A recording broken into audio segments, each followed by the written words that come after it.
Hello students, आज हम लोग पढ़ेंगे गोल्जी एपार्टस। गोल्जी एपार्टस, इसका हमने फिगर पहले से बना रखा है। इसमें क्या है, ये है प्लाज्मा मेम्ब्रेन या सेल मेम्ब्रेन। इस जो घेरे के अंदर है, प्लाज्मा मेम्ब्रेन के अंदर क्या है, ये न्यूक्लियस है। न्यूक्लियस ये डबल लेयर है। इसके साथ क्या जुड़ा हुआ है, एंडोप्लाज्मिक रेक्टिकुलम जुड़ा हुआ है। तो एंडोप्लाज्मिक रेक्टिकुलम क्या है ये पहले बताया जा चुका है। और यहाँ पे एंडोप्लाज्मिक रेक्टिकुलम क्या होता है, कनेक्टेड होता है। यहाँ पे यदि हम देखें तो यहाँ से क्या आती है, एक दूसरे से, यहाँ पे एक दूसरे से जुड़े हैं। यहाँ पे देखेंगे तो एक तरह से रास्ता बना हुआ है। तो ये क्या होते हैं, फिजिकली एक दूसरे से कनेक्टेड होते हैं। और इनको जो एक दूसरे का जो ये स्टैक्स बन जाता है, स्टैक्स क्या होता है, यदि एक लेयर के ऊपर हम दूसरा लेयर जोड़ते जाएं तो ये क्या तैयार हो जाता है, स्टैक्स तैयार हो जाता है। और ये एक दूसरे से क्या हो जाते हैं, यदि ये एक दूसरे से जुड़े होते हैं फिजिकली इस तरह से, तो इसको स्टैक्स तैयार हो जाता है। स्टैक्स ऑफ, इसको बोलेंगे जो ये मेम्ब्रेन है, मेम्ब्रेन बाउंड वेसिकल्स। वेसिकल्स क्या होते हैं, थैली होती है। जैसे थैला हम देखते हैं कोई, तो थैले के अंदर जो है कि इसमें कुछ मैटर भरे होंगे, मटेरियल चीज़ होगी। तो ये क्या होगा, इसको हम बोलेंगे जब ये stacks of membrane bound vesicles हो जाएगा और ये चपटाकार होगा, फ्लैटेंड होगा, तो इनको मिला के हम बोल देते हैं, क्या बोलेंगे, सिस्टर्न्स। तो ये जो पहले है, ये एंडोप्लाज्मिक रेक्टिकुलम का सिस्टर्न्स है, जो कि फिजिकली कनेक्टेड होते हैं एक दूसरे से।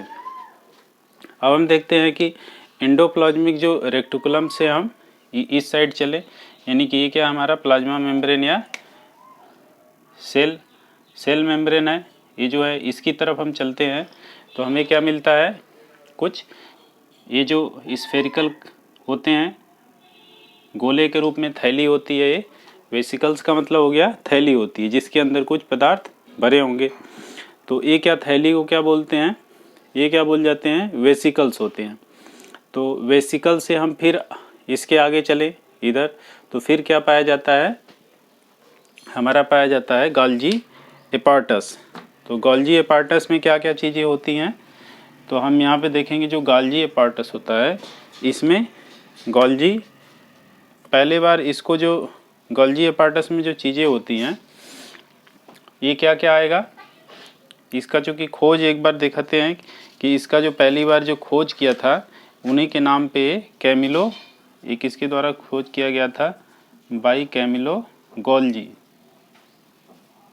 तो गोल्जी है, इसी के नाम पे गोल्जी एपार्टस रखा गया है। तो इसका यदि हम देखें कि गोल्जी एपार्टस में होता क्या क्या है, तो गोल्जी एपार्टस में देखें तो क्या होता है, दो चीज़ें होती हैं। यदि इज इक्वल टू ऐसे लिखें तो इसमें क्या आ जाएगा, Golgi body plus vesicles.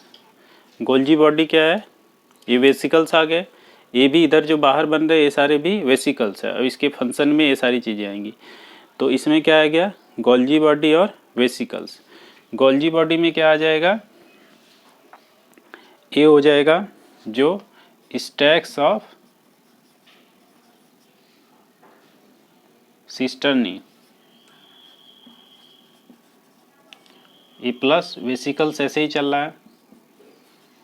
Stacks of cisternae को क्या बोलेंगे, जैसे ये सिस्टर्नी है, ये जो एक एक करके है इसको क्या बोल देंगे, ये सारे, ये क्या है, सिंगल में सिस्टर्नी हो जाएगा। यदि हम स्टैक्स में एक लेयर के ऊपर दूसरा लेयर के ऊपर तीसरा लेयर ऐसे लेयर डाल दें तो इसको क्या बोल देंगे, सिस्टर्न्स बोल देंगे। तो जो गोल्जी बॉडी के सिस्टर्न्स होते हैं वो क्या होते हैं, फिजिकली कनेक्टेड नहीं होते, वो क्या होते हैं, एक दूसरे से अलग अलग रहते हैं। तो ये क्या हो गया, सिस्टर्न्स हो गया।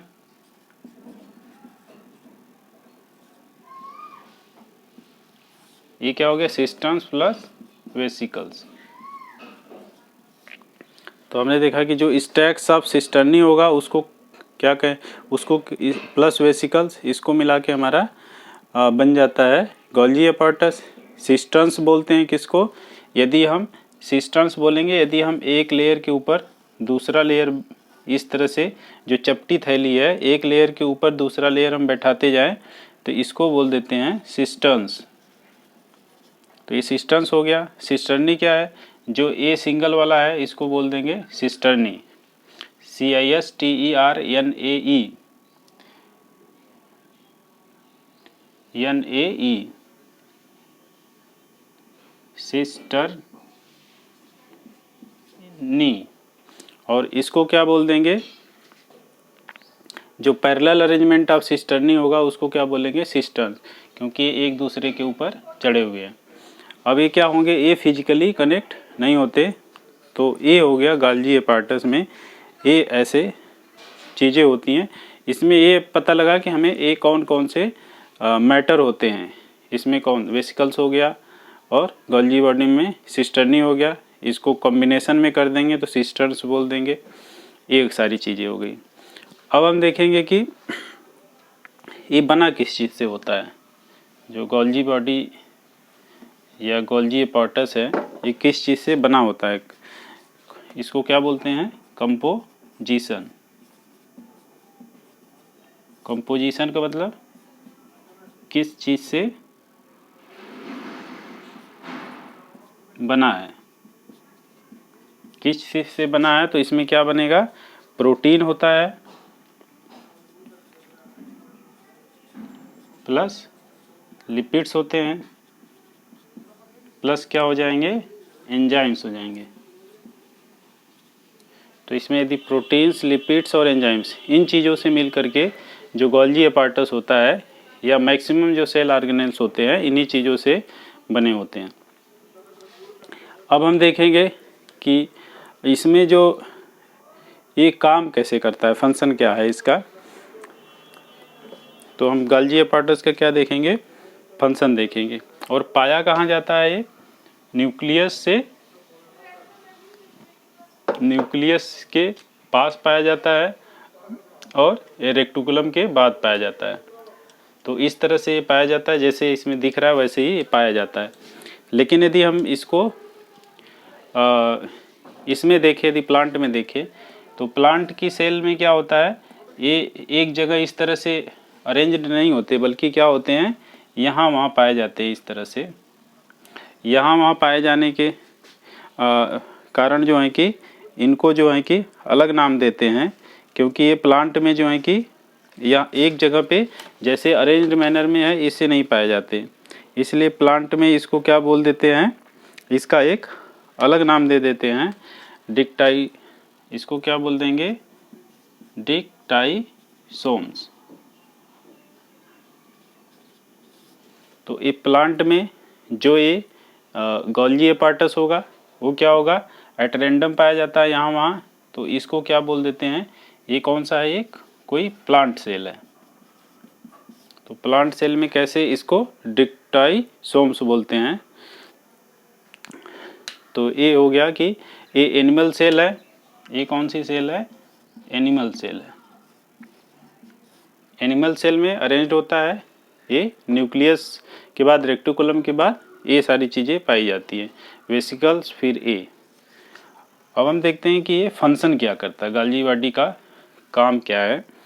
तो गोल्जी बॉडी का जो मेन काम होता है, जैसे इसमें मेन काम होता है जो मटेरियल बनता है यहाँ पे, जो मटेरियल एंडोप्लाज्मिक रेक्टिकुलर के पास जो है यहाँ पे बनेगा। यहाँ पे कोई मटेरियल जैसे बना, मान लेते हैं ये क्या है, प्रोटीन है। यहाँ पे क्या हुआ, प्रोटीन बना। तो ये जो प्रोटीन होता है, अभी क्या होता है कि मान लेते हैं कि सेल के अंदर जो है कहीं पे यहाँ पे प्रोटीन की हमें ज़रूरत है, किसी दूसरे सेल ऑर्गेनेल्स को प्रोटीन की ज़रूरत है। तो क्या होगा कि ये प्रोटीन जो है कि यूजेबल नहीं है इसके लिए, डायरेक्ट यहाँ से यूजेबल नहीं है। तो होता क्या है कि इस प्रोटीन को पहले गोल्गी बॉडी में भेजा जाता है इसके। तो गोल्गी बॉडी में ये आके क्या होता है, इसमें कंप्लीट हो जाता है, एंजाइम्स वगैरह जो इसमें होते हैं उसके द्वारा ये क्या हो जाता है, कंप्लीट हो जाता है। प्रोटीन अब क्या हो जाता है, यूजेबल हो जाता है। तो ये प्रोटीन क्या होता है, मान लो इस सेल ऑर्गेनेल्स को चाहिए प्रोटीन, तो ये प्रोटीन यहाँ पे चला जाएगा और इस यहाँ पे जो है कि मिल जाएगा ये। तो इस तरह से इसकी ज़रूरत पूरी हो जाएगी। इसी तरह से यदि इसके बाहर कहीं ज़रूरत पड़ती है बॉडी में और कहीं भी ज़रूरत पड़ती है, तो मान लेते हैं कि ये दूसरा सेल है, इस तरह से कोई दूसरा सेल आ रहा है, तो दूसरे सेल में यहाँ पे ज़रूरत है इसको, तो ये क्या करेगा, ये जो वेसिकल्स के थ्रू यहाँ पे आया, यहीं क्या करेगा, इसकी गोल्गी बॉडी के थ्रू होते हुए ये कहाँ पहुँच जाएगा, इसके पास पहुँच जाएगा, यहाँ पे यूज हो जाएगा। तो ये पहला काम क्या किया इसने कि पहला तो ये काम किया कि इसको क्या कर रहा है, मॉडिफाई कर रहा है। जो यहाँ प्रोटीन था, ये प्रोटीन क्या है, अभी यूजेबल नहीं है, तो इस प्रोटीन को क्या किया इसने, मॉडिफाई कर दिया। इसने क्या काम कर दिया, एक मॉडिफिकेशन का काम कर दिया। ठीक है, एक काम तो इसका ये हो गया। दूसरा काम क्या हो गया कि चूँकि गोल्गी एपार्टस में क्या होता है, इसमें वेसिकल्स भी पाए जाते हैं। तो जैसे ये प्रोटीन बना यहाँ पे, ये मान लेते हैं प्रोटीन है, तो ये क्या करेगा, ये वेसिकल्स है हमारा, तो ये प्रोटीन ऐसे डायरेक्ट नहीं आता, ये किसी थैली में होकर के इससे गुजरता है। तो ये क्या करेगा, पहले इसके अंदर चला आएगा, वेसिकल्स के अंदर आ जाएगा। मान लेते हैं वेसिकल्स है, तो वेसिकल्स के अंदर आ जाएगा ये प्रोटीन। अब इसके अंदर आकर के क्या करेगा, फिर ये गोल्गी बॉडी से होके जो सिस्टर्नी है या सिस्टर्न्स है, इनसे होकर के ये गुजरेगा, जिसके अंदर गुजरते गुजरते यहाँ पे आकर के फिर बाहर धीरे धीरे क्या करेगा, इसको थैली में भर के एक ऐसा प्रोटीन दे देगा हमें। ये बाहर निकल रहा है यहाँ से, तो इस थैली में भर के, जैसे इस थैली में हमें प्रोटीन मिल गया, ये प्रोटीन है। अब ये प्रोटीन क्या है, ये मॉडिफाइड प्रोटीन है, इसका मॉडिफिकेशन हो गया। जो गोल्गी बॉडी में एंजाइम्स वगैरह होते हैं इसको मॉडिफाई कर देते हैं ताकि यह प्रोटीन यूज करने योग्य हो जाए। कहाँ पे यूज होगा ये, जहाँ पे या इस सेल के अंदर कहीं डिमांड हो रही है, यहाँ पे, या सेल के बाहर कहीं पे डिमांड हो रही है प्रोटीन की, यहाँ पे, तो यहाँ पे क्या हो जाता है, ये यूजेबल हो जाता है। तो एक तो काम हो गया इसका मॉडिफिकेशन का। दूसरे साथ ही साथ क्या कर रहा है कि यहाँ से होकर के जब हम एक जगह से दूसरे जगह जाते हैं तो उसको क्या बोल देते हैं कि ये ट्रांसपोर्ट हो रहा है। तो दूसरा काम एक तरह से क्या हो गया, इसका ट्रांसपोर्टेशन का काम हो गया। तो एक तो ये काम हो गया कि मॉडिफाई कर दिया ताकि प्रोटीन दूसरे सेल्स में या इसी सेल्स के अंदर जहाँ ज़रूरत है उसको यूज किया जा सके, मॉडिफाई करके उसको बना देता ताकि यूजेबल हो जाए। दूसरा हुआ कि ये ट्रांसपोर्ट कर देता है, इसके थ्रू बाहर आता है, तो ये ट्रांसपोर्ट का भी काम करता है। और तीसरा काम क्या करेगा, ये इनको जैसे प्रोटीन अंदर से बन के आता है तो क्या होता है कि ये तो डायरेक्ट जा नहीं सकता। जब भी कि सेल के अंदर या सेल के बाहर कहीं मूवमेंट होता है तो मूवमेंट के लिए क्या होता है, जो वेसिकल्स यूज होते हैं।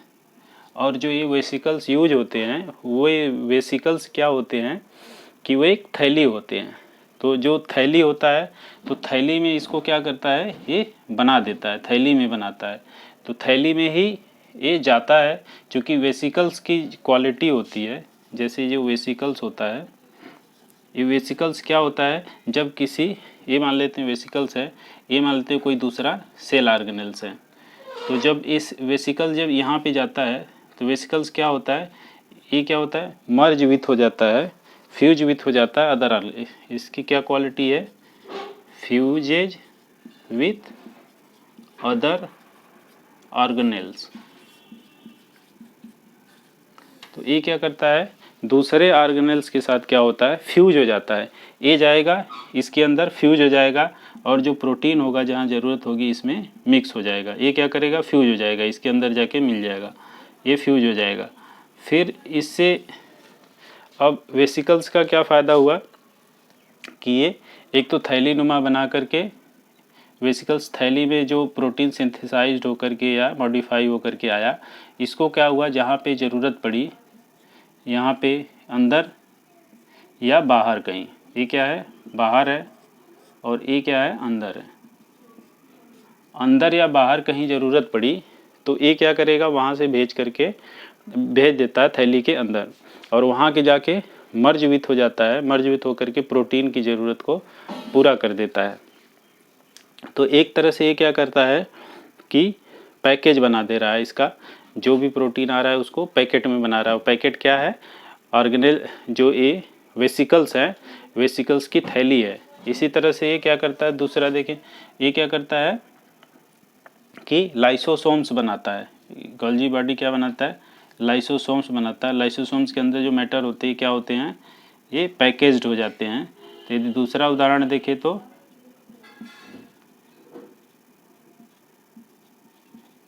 ये भी क्या हो गया, पैकेज्ड हो गया, पैकेज के रूप में भेजता है आगे सामान।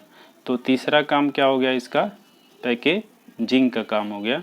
तो इसके जो मेन फंक्शन है, एक तो मॉडिफाई कर देता है, ट्रांसपोर्ट कर देता है, दूसरा पैकेज के थ्रू जो है कि वेसिकल्स सेल के बाहर या सेल के अंदर जहाँ ज़रूरत होती है वहाँ जाता है, वहाँ जा कर के फ्यूज विथ हो जाता है, मिल जाता है उसके साथ। फ्यूज विथ होने के कारण जो है कि वो प्रोटीन वहाँ पे दे देता है। इस तरह से जब प्रोटीन वो दे देता है तो वहाँ पे प्रोटीन की ज़रूरत पूरी हो जाती है। तो इसमें हमने मेनली ये देखा कि ये पाया कहाँ जाता है, और हम देखते हैं एक चीज़ और है यहाँ पे, सिस फेज और ट्रांस फेज। ये कुछ नहीं होता, जैसे कि जो ये न्यूक्लियस के सामने वाला हिस्सा रहेगा, जो यहाँ एंडोप्लाज्मिक रेक्टुलम के पास वाला जो फेस होगा, फेस का मतलब इसका फेस एक इस साइड है, एक अपोजिट साइड है। तो जो इस तरफ फेस होगा इसको क्या बोल देते हैं, सिस फेस, और जो इसके अपोजिट होगा ये वाला जो फेस होगा इसको क्या बोल देते हैं, ट्रांस फेस, ये नाम है। और ये ट्रांस फेस किस साइड होता है, ये क्या हमारा सेल मेम्ब्रेन या प्लाज्मा मेम्ब्रेन, तो इसके साइड क्या हो जाएगा, ट्रांस फेस हो जाएगा। और हमारा जो न्यूक्लियस के साइड यदि पूछा जाए तो न्यूक्लियस के साइड क्या है हमारा, सिस फेज है। सिस फेज से ही वेसिकल्स इंटर करता है और ट्रांस फेज से होते हुए ये कहाँ चला जाता है, जहाँ पे इसकी ज़रूरत होती है वहाँ पहुँच जाता है। तो इस तरह से इसके मेन काम हो गए और मेन फंक्शन हो गए। किससे बना है ये, प्रोटीन लिपिड्स एंजाइम से बना है। इनका जो मेन काम होता है वही है जो मॉडिफिकेशन, ट्रांसपोर्टेशन, पैकेजिंग कैसे करता है, इस फंक्शन में हम देख लिया। तो इसमें इतना ही, थैंक यू।